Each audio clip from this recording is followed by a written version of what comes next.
a magyar gyártókat végiglátogatva szomorúan tapasztaltuk, hogy horribilis összegeket kérnek ezért a termékért. Internetet böngészve rátaláltunk a kínai gyártókra, és jóval kedvezőbb áron kínálták ugyanazt a portékát. Az interneten 2 cég közül sikerült választani benneteket.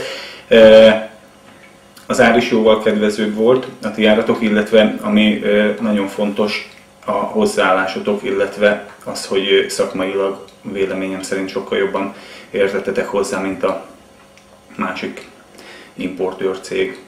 Volt konkrét gyártónk, konkrét árunk, akkor jöttél a javaslattal, hogy futnál te is egy kört, hát ha jobb árat tudsz szerezni, és ha jól emlékszem, ez így is történt. Tehát ugyanaz a termék, még jobb áron sikerült beszereznünk. Valóban mi vámkezeltük, nekem 2-szer kellett elmennem a vámkezelő céghez.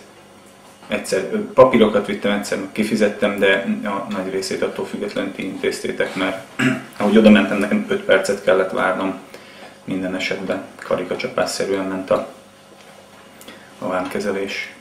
Amikor megrendeltük, akkor ígérték, hogy némi alkatrész utánpótlást minden esetben küldenek ehhez a termékhez. Megegyeztünk egy bizonyos mennyiségbe, ehhez képest picivel több, mint a dupláját küldték, bár a termék nem volt hibás, meg nem hibásodik meg, de biztos, ami biztos, azért korrekt módon járt el a gyártó. Anyagilag nagyon sokat jelentett, tehát nem azt mondom, hogy a töredékéért, de jóval, hangsúlyozom, hogy jóval kevesebb összegért sikerült beszerezni ezt, mintha itt Magyarországon vettük volna meg. Mondjuk a szállítási idő az nem kevés, de még akkor is bőven ellensúlyozza ezt az anyagi különbséget. Brutális ötleteink vannak. Ez a vállalkozásunk sikerétől függ, hogy mennyire tudjuk megvalósítani az ötleteinket.